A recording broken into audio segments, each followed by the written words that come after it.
நடைபெற்று முடிந்திருக்கக்கூடிய சட்டமன்ற கூட்டத்தொடரில் நான் நிறைவாக காவல்துறை மானிய கோரிக்கைக்கு பதில் அளித்து பேசுகிற போது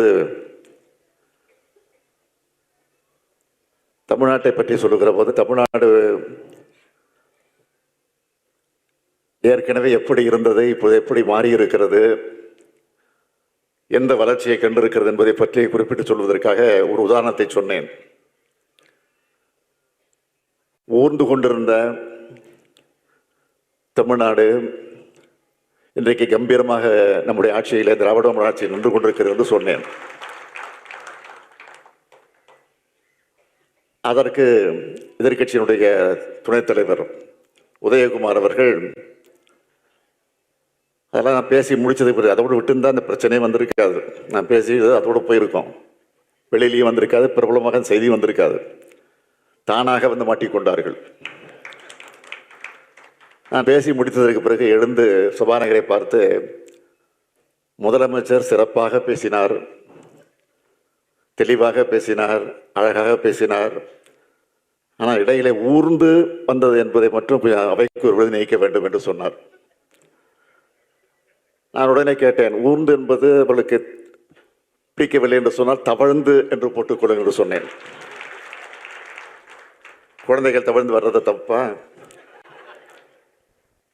சொன்னேன். ஏற்கனவே எஸ்டிபிஐ உடைய மாநாட்டில் இதே எடப்பாடி பழனிசாமி அவர்கள் அவருடைய புகழை பற்றி பேசுகிற போது அவர் எப்படியெல்லாம் முதலமைச்சர் பதவிக்கு வந்தார் என்பதற்கு அவரே பேசியிருக்கிறார். நான் தவழ்ந்து தவழ்ந்து தவழ்ந்து படிப்படியாக வந்து முதலமைச்சராக வந்திருக்கிறேன் என்று அவரே பேசியிருக்கிறார். அது இப்போ வைரலாக ஓடிக்கிட்டு இருக்கு. இப்போ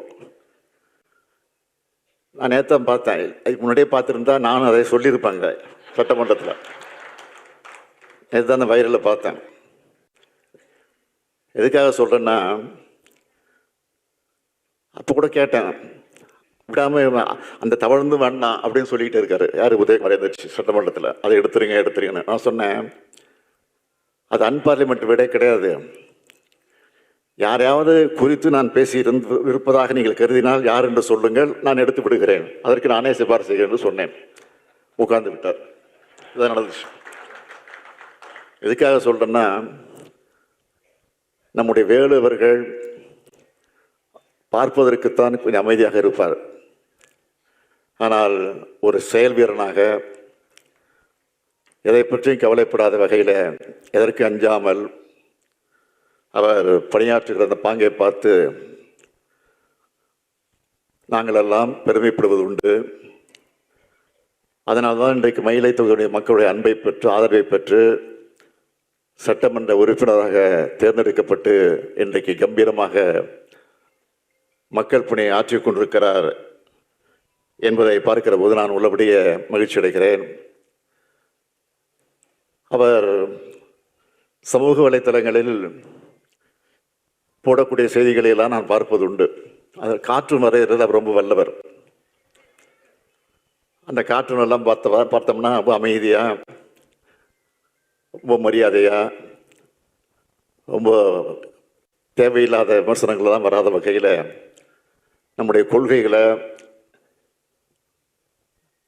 எதிர்கட்சியினுடைய குறைபாடுகளை விமர்சித்து அந்த காற்றெல்லாம் போடப்போது நான் உள்ளபடியே பெருமைப்பட்டது உண்டு. ஆக களப்பணியாக இருந்தாலும் சோசியல் மீடியா பணியாக இருந்தாலும் அந்த ரெண்டிலும் தீவிரமாக இருந்து நம்முடைய வேலுவர்கள் பணியாற்றி கொண்டிருக்கிறார்கள்.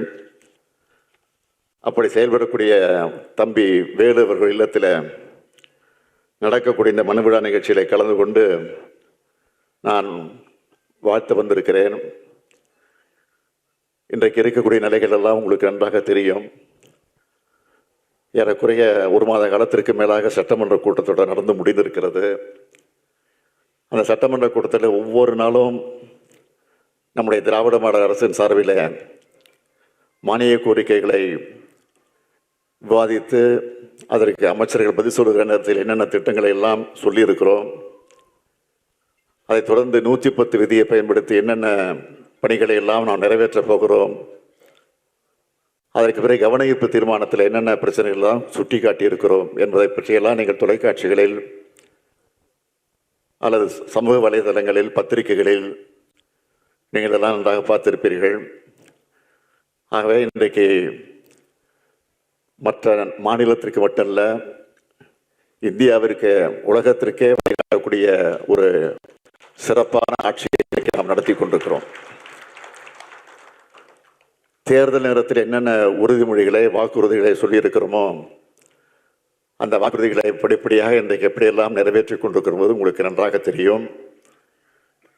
ஆகவே இப்பொழுது சொல்லப்பட்டிருக்கக்கூடிய அந்த உறுதிமொழிகளும் விரைவாக, நிச்சயமாக, உறுதியாக நிறைவேற்றப்பட்டு, நான் உறுதியோடு சொல்லுகிறேன், 2026ஆம் ஆண்டு இங்கே கூட பேசுகிற போது சிலர் சொன்னார்கள்,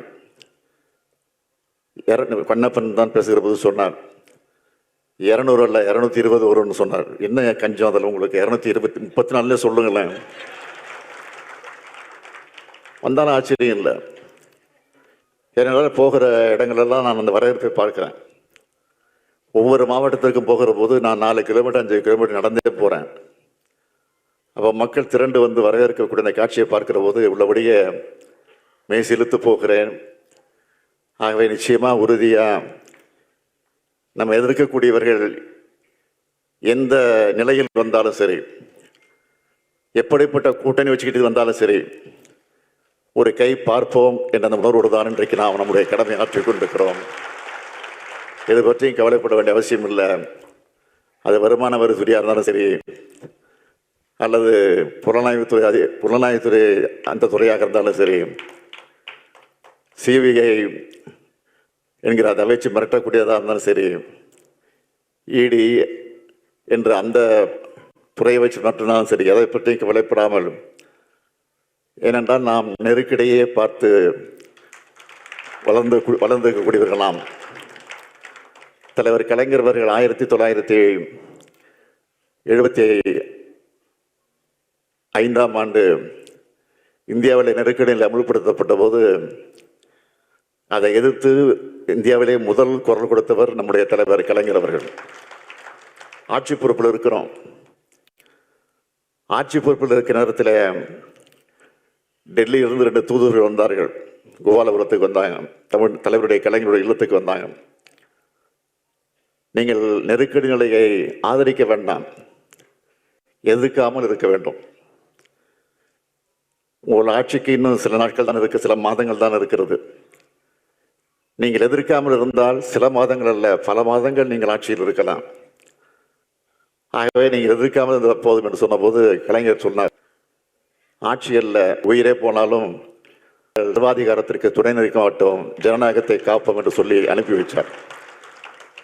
அனுப்பி வச்சுட்டு அடுத்த நாள் சென்னை கடற்கரையில் ஒரு பொதுக்கூட்டத்தை நடத்தி லட்சக்கணக்கான மக்கள் திரண்டிருக்கக்கூடிய இந்த கூட்டத்தில் பேசுகிற போது சொன்னார், தீர்மானம் போட்டார், நெருக்கடியில் எதிர்த்து தீர்மானம் போட்டார்.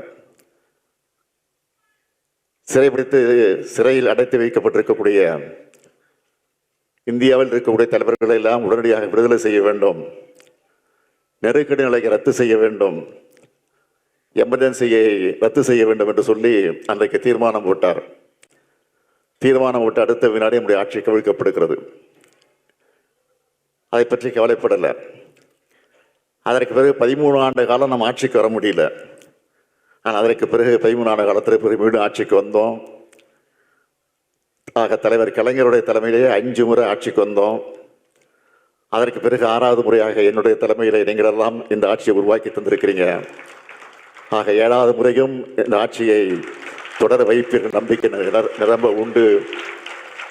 அந்த நம்பிக்கையோடு நான் இந்த மணவிழா நிகழ்ச்சியில் கலந்து கொண்டிருக்கக்கூடிய மணமக்களை வாழ்த்துகிறேன்.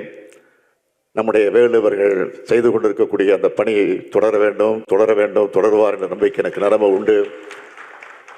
அதே நேரத்தில் மணமக்களை நான் அன்போடு கேட்டுக்கொள்ள மணமக்களை மட்டுமல்ல, வேலுவையும் சேர்த்து கேட்டுக்கொள்ள விரும்புகிறேன்.